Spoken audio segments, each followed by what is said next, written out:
In the frozen desolation of Montana's Glacier National Park, a devoted canine disappeared beneath a thundering avalanche, engulfed by the mountain without a sign.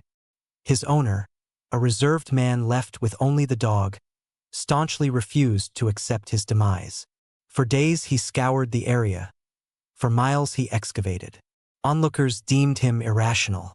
Yet, they were unaware that something deep beneath the snow still clung to life. The ordeal this dog endured and the subsequent actions of his human companion will challenge all preconceived notions about loyalty, survival, and the profound connection between man and dog. This narrative transcends mere rescue. It is a testament to unwavering love. The tempest arrived with alarming speed. One moment, the peaks of Glacier National Park stood in their frigid, imposing stillness. The next, the heavens unleashed their fury. Wind, sharp as a razor, swept across the ridge, and snow descended horizontally, dense, obscuring, unyielding. Within a modest wooden dwelling, nestled deep amongst those frozen behemoths, 60-year-old Elliot Granger was securing the laces of his weathered boots.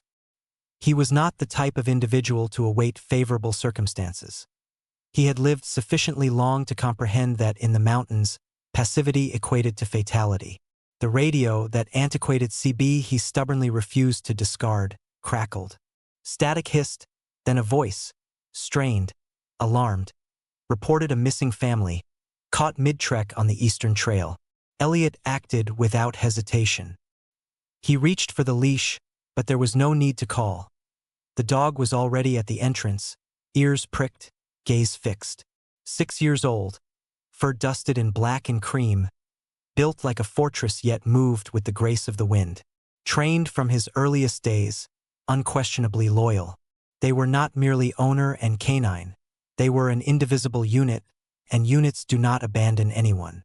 The trail had already partially vanished when they reached the ridge. Trees sagged under the weight of snow. Each step forward was a struggle, but they pressed on, side by side, navigating through a whiteout so dense it felt like drowning in silence. Elliot could sense it. Something amiss, something awry.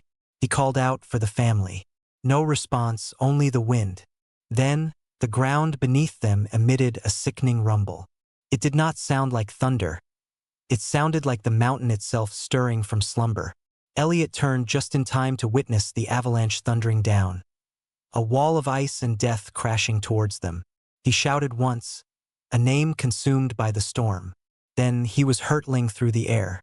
The world spun white and cold and senseless. When he impacted the ground, everything faded to black. Hours passed, perhaps more. When Elliot opened his eyes, the storm had interred the world. He was alone, half covered in snow, his skin numb, his breath shallow. But that was inconsequential. What mattered was the leash, torn from his grasp. What mattered was the emptiness beside him. The dog was gone. He called out, his voice cracking. Nothing, just the hollow echo of wind, mocking him. He crawled, dug with frozen fingers, screamed until the blood in his throat burned. But the snow yielded nothing. Somewhere beneath that icy silence, buried deep by the mountain's fury, the dog was still out there. Or he wasn't. But Elliot cared little for the odds. He rose on shaking legs, clenched his fists, and stared at the endless white as if it had personally betrayed him. He was not going home without him. Daylight in the mountains is deceptive. It beguiles one into believing warmth is approaching, that visibility equates to safety. Yet, even as the sun etched slivers of gold across the snow-laden ridges, Glacier National Park remained unforgiving. 3 days had elapsed since the avalanche, and Elliot had not departed, not even for a moment. Not when the search parties concluded their efforts, not when his provisions were depleted, not even when his fingers began to assume a hue no hand should ever exhibit. The rescue team that eventually chanced upon him did not initially recognize him. His beard was encrusted with ice, his eyes bloodshot. He was on his knees, excavating the snow with a flat piece of bark, murmuring a name repeatedly like a mantra. They attempted to draw him away, he remained unyielding.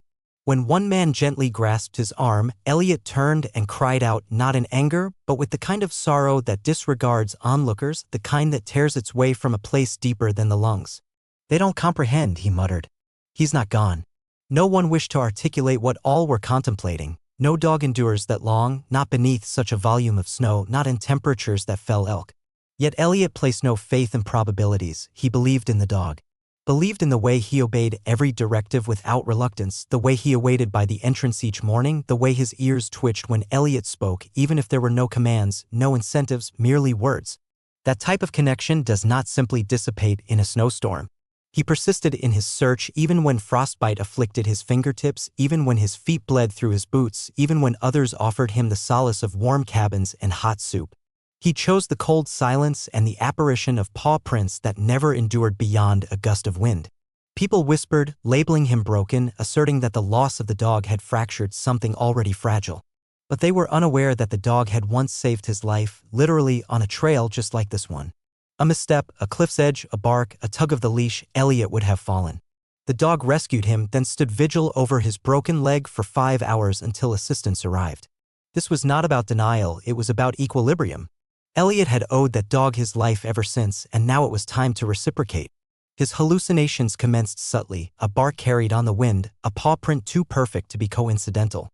Yet, even as his mind played tricks, his heart never wavered. Something within him kept reiterating, he's not gone. Not yet. At night, he would huddle against the base of trees, breathing into his jacket, whispering into the darkness, "I'm here, boy. Just hang on." And somewhere out there, buried deep beneath the snow, a faint heartbeat still pulsed. But no one else believed it existed. Only Elliot did.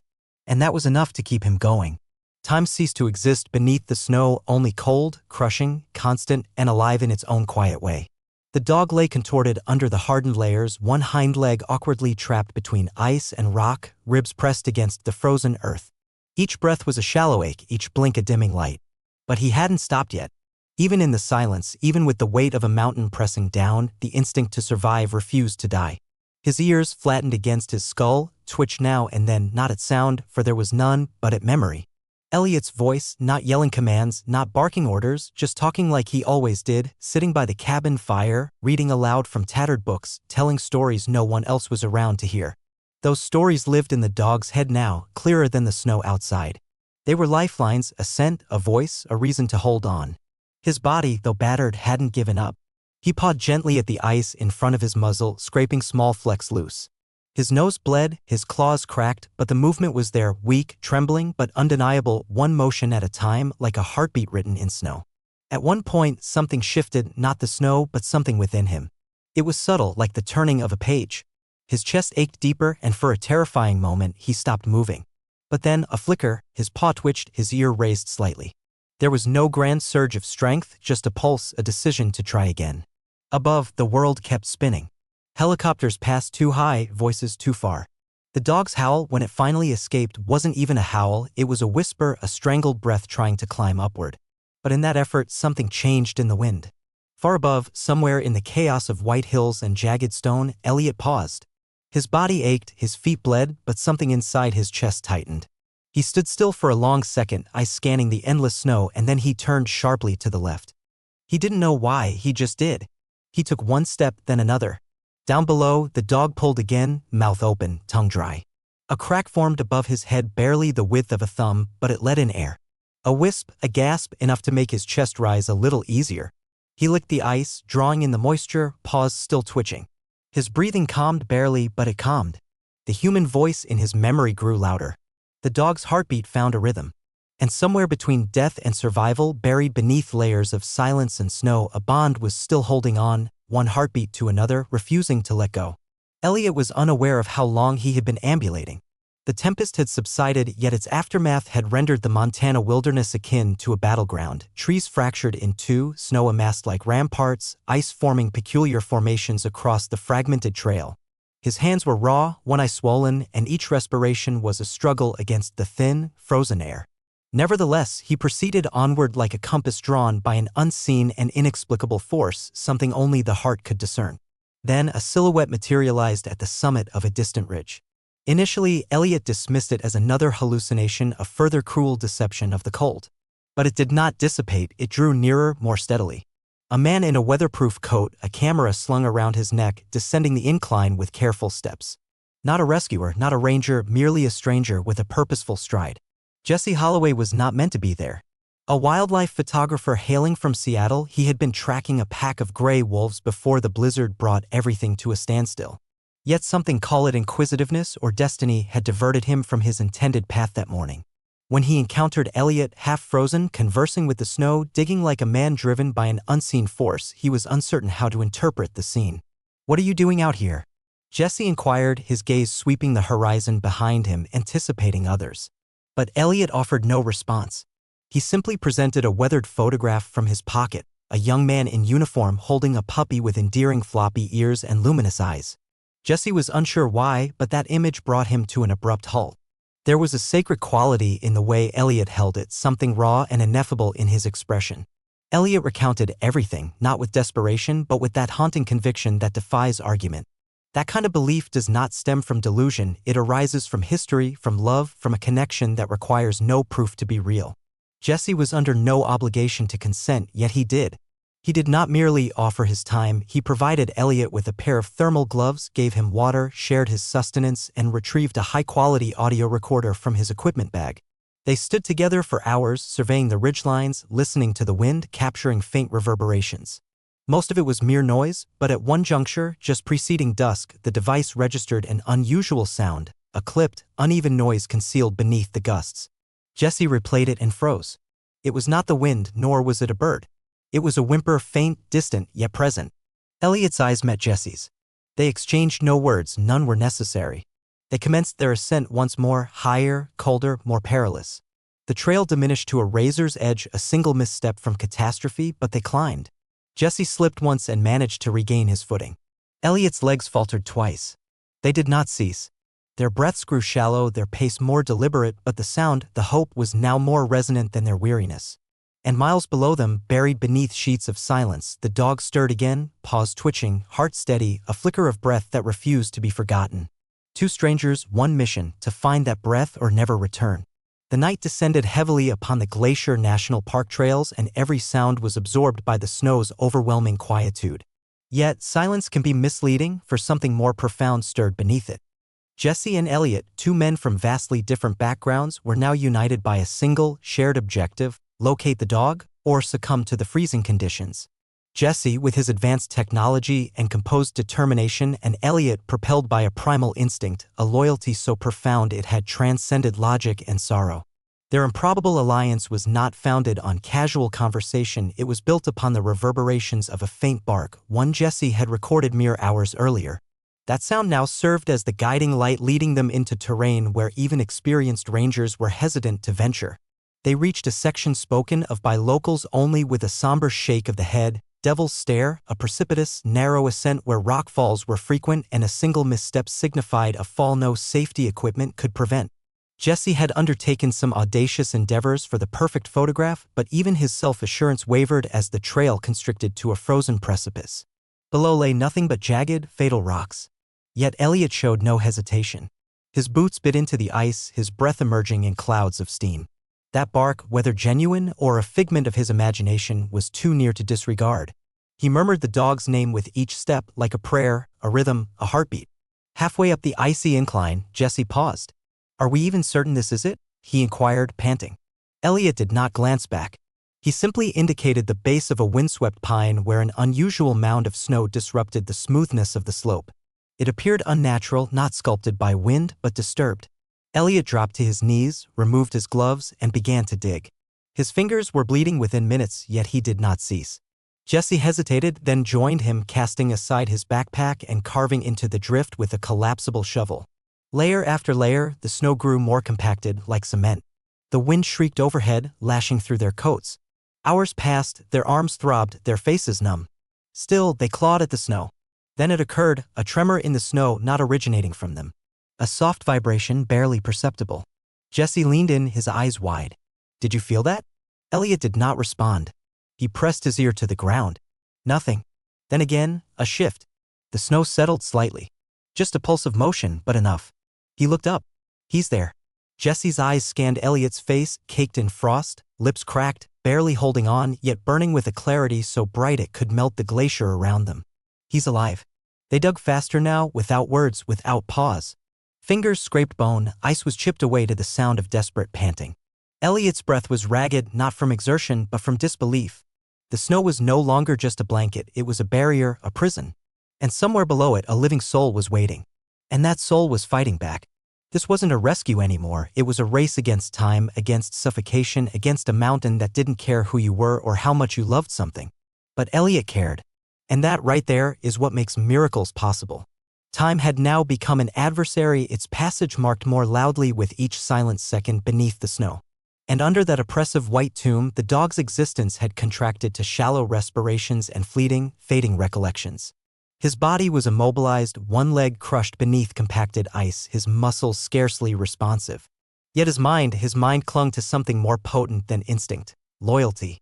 The sound of Elliot's voice resided somewhere deep within his consciousness, reverberating through the darkness. That voice had always signified safety, shelter, home. Above the snow, Elliot's hands were no longer functioning as they should. Blisters had ruptured, his breath emerged in wheezes. Blood stained the snow where his fingers met the ice. And still, he dug. Jesse had attempted to stop him, tried to explain that this was unsustainable. But Elliot retorted with an energy not born of strength, but of desperation. "He's not gone," Elliot growled. "I'd know if he was gone." Jesse, shaken by the relentless determination in Elliot's voice, made the call. He grabbed the emergency radio from his pack and ran downhill through waist-high snow to the base, begging the ranger station for help, any help, helicopter, drone, thermal camera, anything. His boots slipped, his body crashed against jagged stone, but adrenaline carried him faster than logic could warn him to stop. Meanwhile, Elliot dropped to his knees, pressing his ear to the icy ground. He didn't hear anything, not at first, just the cold, buzzing silence, the kind that makes your teeth hurt. But then something, a scratch, a faint, rhythmic sound like fingernails scraping wood underwater. The dog was still alive beneath that crushing weight. The dog's body shivered one last time. His lungs convulsed. His paws scraped. He wasn't fighting to breathe anymore, he was fighting to hear, to follow that distant warmth of a voice that was refusing to let him go. And somehow that was enough. Elliot sobbed into the snow, loud. Nothing heroic about it, just a man breaking in the open, alone but not giving up. "Don't stop," he whispered through chattering teeth. "You hear me? Don't stop." Jesse returned hours later with a rescue drone, its blinking red light sweeping over the ridge like a star in a sky of hopelessness. He set up thermal scans and dropped gear beside Elliot, who had collapsed next to the dig site, lips blue, fingers shaking, but eyes wide, still focused. They didn't have much time, the storm was circling again, temperatures were falling. But Jesse's drone locked onto a faint heat signature beneath the snow, small, inconsistent, flickering like a dying ember. Yet it was there. That was enough. Jesse looked at Elliot. "Let's finish this." They began carving a trench, side by side. Jesse hacked with a rescue axe, Elliot pushed with what strength he had left. The mountain pushed back, dumping snow from above, but they moved faster. They become machines with one purpose, to beat nature to its own cruel countdown. And somewhere below, as the wind howled and axes slammed into ice, a broken body clung to a single sound, a voice that refused to give up. And that refusal, that's what kept him alive. The world was contracting to a singular instant, one heartbeat within the snow. Jesse's drone hovered, its thermal camera fixated on the flicker beneath the white shroud of death. It was not robust, yet it pulsed, it moved. Jesse and Elliot exchanged no words, they had no need. That minuscule, blinking signal signified everything. They assailed the snow with a ferocity no blizzard could match. Jesse wielded a shovel like a man driven, his muscles burning, yet his pace never faltered. Elliot, despite the frostbite gnawing at his joints and the sharp pain accompanying every movement, refused to pause. The rhythm between them became an anthem of survival: shovel, breath, dig, pray. The trench they excavated was jagged, uneven, desperate, yet it was a lifeline. They broke through layer after layer, their minds vacant save for the tunnel vision focused on that single objective: bring the dog home. Minutes melded into hours. Daylight diminished into a gray haze, but neither man relented. The cold clawed at their faces and snow whipped like shattered glass, yet they persevered. Something more profound than logic propelled them now. And then Jesse's shovel encountered something soft. He froze. Not ice, not earth. Elliot dropped to his knees beside him, brushing away the final thin layer of snow with trembling hands. A paw still, motionless, cold. But as Elliot's fingers curled around it, there was a subtle twitch, a shiver, a whisper of life buried in silence. Jesse called over the radio. Emergency services had been circling the area since the drone's alert, and now they were racing up the ridge with gear and medkits. But for a split second, time stood still. Elliot leaned in, cradled the dog's head, and whispered through cracked lips, "You held on. You didn't let go." The dog wasn't breathing regularly, just tiny gasps that barely moved his chest. His eyes didn't open. His body didn't react. But there was warmth, just enough. When the rescue team arrived, they moved quickly, placing the dog in a thermal wrap, checking vitals, injecting warmth through IVs. The medic's face was unreadable. "We've got a pulse. Faint, but it's there." Elliot didn't move. He stayed kneeling, eyes locked on the dog, mouthing silent words. Gratitude, apologies, promises. It was all in his expression. Jesse stepped back, recording the scene. Not for glory, not for views, but because something sacred was unfolding. The raw, unfiltered connection between a man and the creature who had never stopped fighting for him, even beneath tons of snow and silence. The medics loaded the stretcher onto a snowcat, and just as they began to move, something happened. The dog wheezed. A low, rattling breath broke through his chest like a cough trying to become a bark. Weak, but real. Elliot exhaled for the first time in days. He followed the team down the slope without a word. He didn't need one, because that one breath, that was everything. The helicopter blades sliced through the Montana sky as the dog, enveloped in layers of thermal blankets and silent fortitude, was expedited towards Kalispell Vet Hospital. Within the cabin, Elliot sat like a stone figure, still, his eyes unblinking, his hand resting on the dog's body. He uttered no words, shed no tears, yet an internal process of fracturing and mending was occurring simultaneously. The dog had endured. Barely, but he had endured. Kalispell's emergency veterinary team awaited on the landing pad like a highly coordinated pit crew, prepared for the seemingly impossible. The stretcher glided through double doors into a flurry of wires, blankets, warm intravenous fluids, heat lamps, and hushed entreaties. Elliot was instructed to wait, but the staff quickly discerned something. When the man placed his hand on the dog's head, the heart monitor's rhythm stabilized just enough, so they permitted him to remain. Days elapsed in a haze. The dog's body had withstood everything: frostbite, hypothermia, dehydration, and near asphyxiation. The medical team was not optimistic. They spoke in hushed tones of worst-case scenarios. Paralysis, organ failure. "Prepare yourself," they advised Elliot. But Elliot did not prepare for farewell. He prepared to stay. Every hour, he sat beside the dog's bed, narrating stories, not to the staff, but to the one being that mattered. He spoke of trails they had traversed, storms they had overcome, jokes only the two of them would ever comprehend. And somewhere in that silent expanse between hope and heartbreak, something began to stir. The dog's paw twitched, then his ear. Then one day his eyes opened, not fully, not with strength, but open. The nurse who witnessed it dropped her clipboard. He blinked. "He's awake." The room came alive in seconds. Monitors beeped faster. Blood pressure climbed. And Elliot just placed his hand back on the dog's chest and whispered, "You're still fighting, boy. I knew it." Recovery wasn't fast. It wasn't neat. But it was happening. Then something peculiar. During one of the grooming sessions, a vet found a small, rusted metal tag tangled in the dog's thick undercoat. It wasn't the dog's ID. It was something else. When they cleaned it off, the engraving stunned them. It belonged to a hiker declared missing 15 years ago in those very same mountains. The man's name was on record. The tag was part of a backpack last seen in a different part of the range, far from the avalanche zone. How did it end up embedded in the dog's fur? Jesse, who had returned to visit, was the first to suggest it. There must have been a cave, someplace the dog reached, even briefly, somewhere he wasn't supposed to survive. A week later, Elliot and Jesse returned to that site.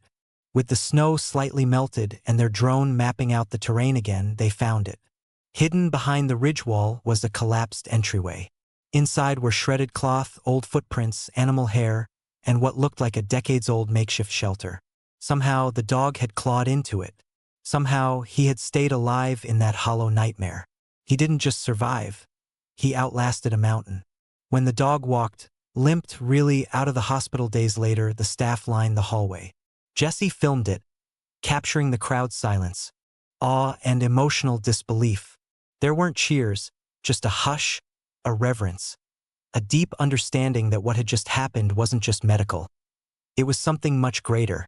Elliot didn't say much, just smiled as the dog pressed his head gently into his hip. A final, quiet reunion. But everyone watching felt it. The miracle wasn't just that the dog had survived.